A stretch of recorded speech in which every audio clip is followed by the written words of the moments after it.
Welcome back everybody, I hope you guys are having a fantastic day today, and today we're going to be talking about what force healing is and who can use it. If you guys want to see more Star Wars and nerd related videos in the future, definitely hit that subscribe button. So, in episode 7 of The Mandalorian, Baby Yoda uses his force powers to save Greef Karga after being bitten by poisonous pterodactyl-like creatures, and we also see him heal Mando's injuries earlier in the season.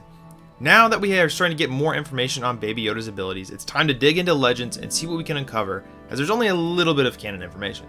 The ability of Force Healing gives the user the power to use the Force to accelerate the healing process rapidly, and in some cases could be used to even heal fatal injuries. There are few occurrences in canon in which this happens. We first see it used by Old Ben Kenobi after Luke was ambushed by a group of Tusken Raiders. He uses a basic form of Force Healing to help Luke back up to his feet. And under the apprenticeship of Master Luminara Unduli, Barriss Offee would become a talented Jedi healer. She would eventually betray the Jedi by bombing the temple. And now we know Baby Yoda is able to use a form of Force Healing. There are a few Jedi in canon that we know of, but that their healing abilities weren't revealed in canon, only in Legends. Those Jedi being Shakti, Ki-Adi-Mundi, Anakin Skywalker, and Luke Skywalker. Now we can assume that most Jedi have some ability to use at least a simple form of Force Healing.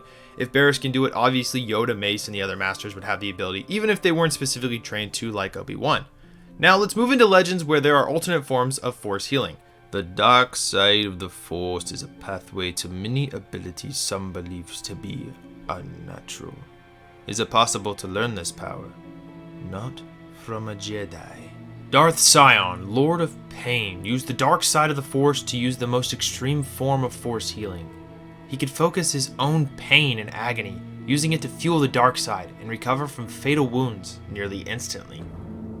Due to this, he was in constant agony, but he welcomed it. It fueled his power, which created a cycle. More pain equaled more power for the Dark Lord. His body was fractured, shattered, decomposed, but was held together by the Force. He was immortal, until he finally realized his life of pain was a weakness, and that he was too dependent on the dark side to keep him alive. He would allow himself to finally die in peace, gladly leaving the world behind him. Darth Vader would also use a form of Sion's technique, using the rage within himself to focus on the dark side, which offered him the ability to breathe without his mask for up to a few minutes. Vader believed it to be possible to focus all his energy on hatred and anger, allowing him to rid himself of his life support suit altogether. He never achieved this ultimate form of this power, but he believed one day it would be possible. The last Sith I want to cover is Darth Bane. Bane used a form of dark side healing that allowed him to use the agony of others, not himself. This would allow him, unlike Darth Sion, to stay somewhat sane and not be on the brink of death at all times. Bane would kill children in front of their parents periodically over his lifetime.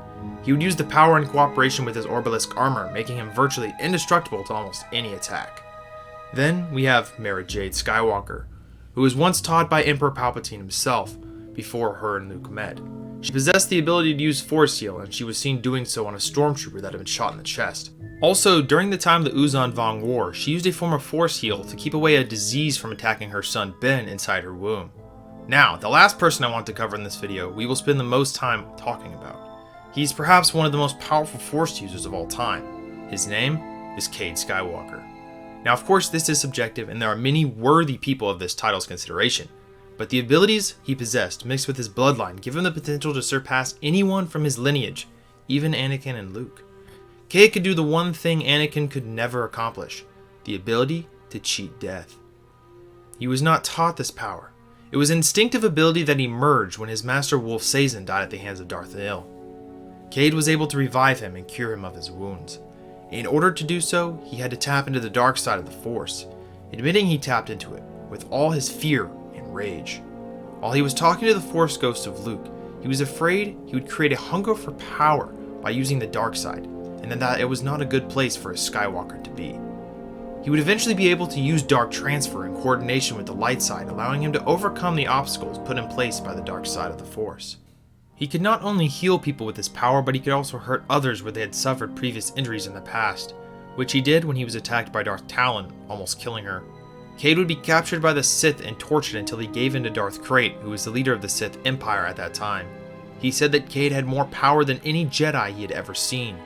He would then be trained by Darth Talon, and they would develop an intimate relationship together, creating a deep bond between master and apprentice. Krayt would continue to torture Cade until he pledged his allegiance to the Sith, going as far as making him to kill one of his Jedi companions, Hosk Traylis. He refused, and Krayt cut down the Jedi, provoking young Skywalker, causing his eyes to change to a sulfuric Sith red. He ignited his lightsaber, stabbing Talon through the stomach and severing the arm of Darth Nil.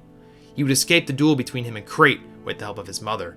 Many years later, Skywalker would return to face the Dark Lord of the Sith in one final battle. Both him and Krayt obtained the power to cheat death. During the battle, Cade was struck down. After dying, he had a vision of the future, where Krayt had possessed his body using essence transfer. He then resurrected himself and knew that the battle could not be won unless Krayt's body had been completely destroyed. He flew them both into the sun of Coruscant, knowing it would be his end, but just before the final descent, he escaped the ship and went into a Jedi healing trance, which allowed him to stay alive until he was rescued. Cade Skywalker was one of the most badass characters in Star Wars. He had the personality of Anakin, but he never fully gave into the dark side and would eventually spend the rest of his life as a Jedi. I'll be doing more videos on him in the future for sure. He's a really cool character and I'd love to dive more into him. So now that we know more of the backstory of Force Healing and its different variations, where does Baby Yoda fit into all of this, you know?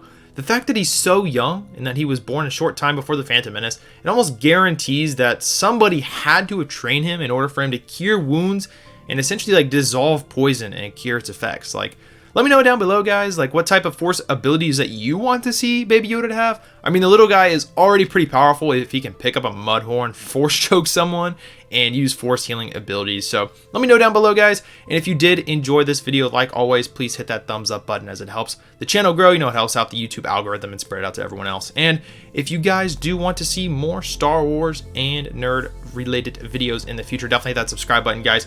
I am so psyched for episode 9. I'll be seeing it tomorrow morning when this video comes out. I might have already seen it, or a few hours it'll be out. So I'm gonna be doing a review on that if you guys want to see that and my thoughts and everything. So hopefully it's good. I'm excited. So if you guys have seen it, I'm not going to be reading any comments on this video until I see it, just because spoilers and all that. I haven't been on social media at all. So I'll get back to your response, your comments after the movie comes out. So I really appreciate you guys watching, and I'll see you guys in the next video. Have a good rest of your day.